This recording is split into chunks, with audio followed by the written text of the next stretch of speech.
10 dimensions. The notion of dimensions has historically been approached from geometry and mathematical physics.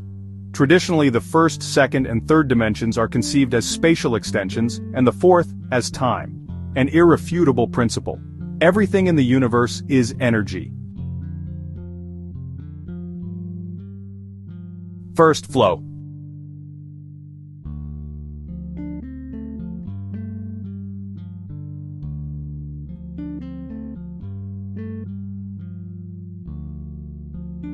The first dimension involves recognizing that the basis of all reality is movement and flow. Being is not static but dynamic, a continuum of energy.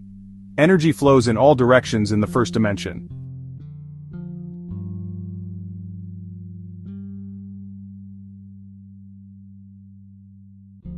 Second, content. The second dimension corresponds to the recognition that energy not only flows, but also carries information. Each photon, particle, and wave contains a set of data about its origin, frequency, phase, and polarization. Energy, therefore, is also an information vehicle.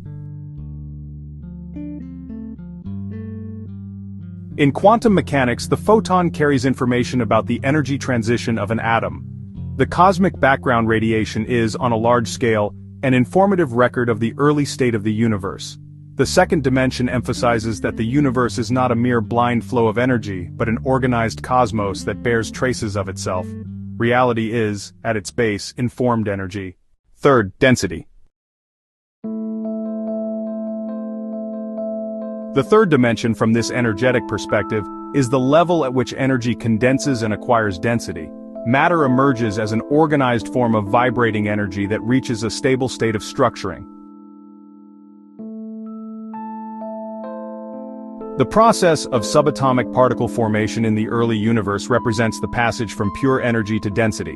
The equation EmC2 illustrates how energy can be transformed into mass. Crystallization is an example where energetic vibrations condense into solid, orderly, and dense structures. A classic example is the formation of salt crystals, NaCl. The fourth dimension corresponds to the environment and context in which dense structures exist and interact. The behavior of matter and energy is profoundly conditioned by the conditions of the environment that surrounds them. In astrophysics, galaxy formation depends on the gravitational context and the distribution of dark matter. Without this environment, structures would not be able to organize.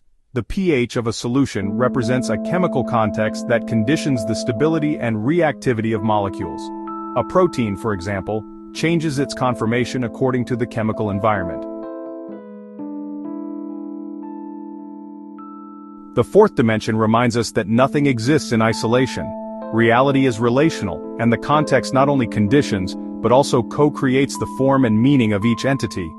Fifth, life. The fifth dimension marks the emergence of organic life. At this level, energy, information, density, and context converge to give rise to self-organizing systems capable of reproduction, metabolism, and adaptation.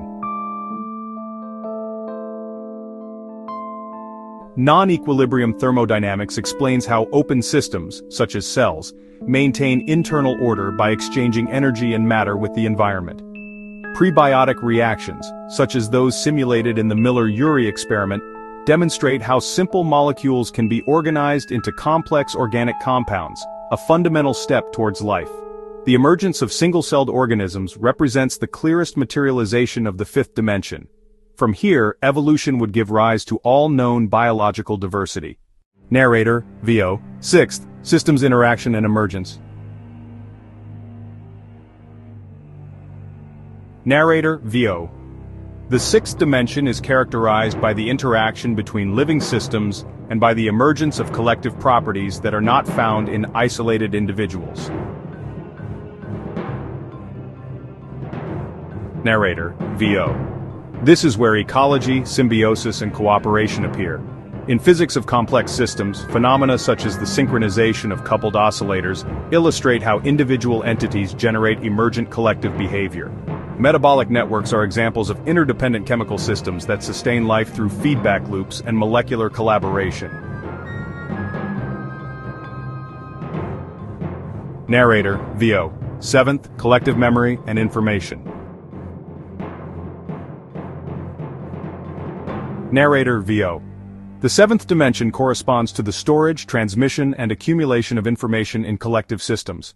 Memory is not limited to the individual level but becomes a collective, biological, or social heritage. Liquid crystals and shape memory materials show how certain physical systems remember previous states and reproduce them when the right conditions are given. Narrator, VO. The seventh dimension shows that energy is not only organized into life and systems but also preserves traces. Memory allows the experience of the past to shape the future. Narrator, VO. Octave emergent consciousness.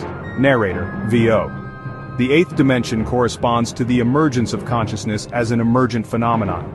It is not only about processing information, but about generating a subjective experience and a sense of identity.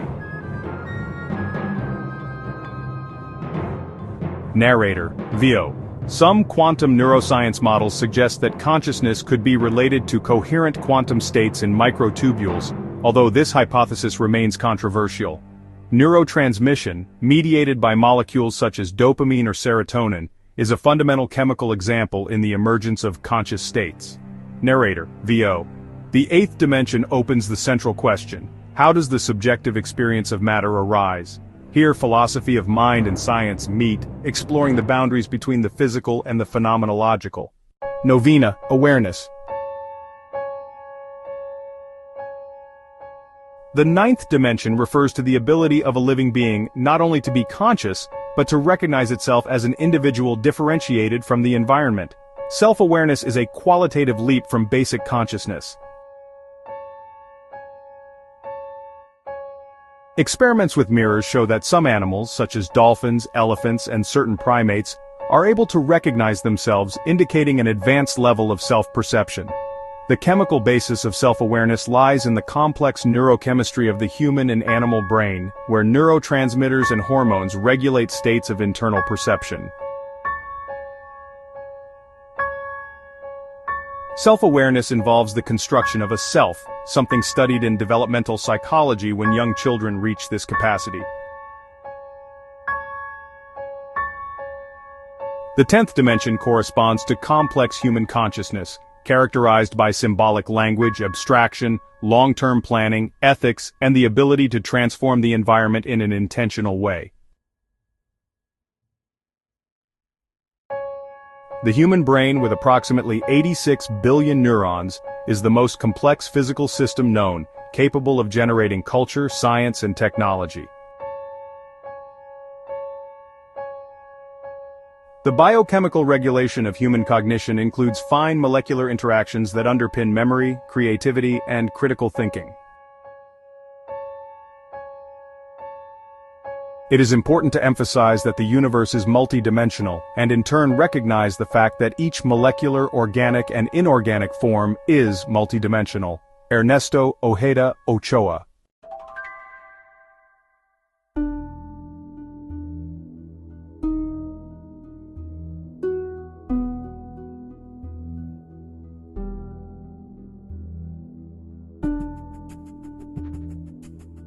It is important to emphasize that the universe is multidimensional, and in turn recognize the fact that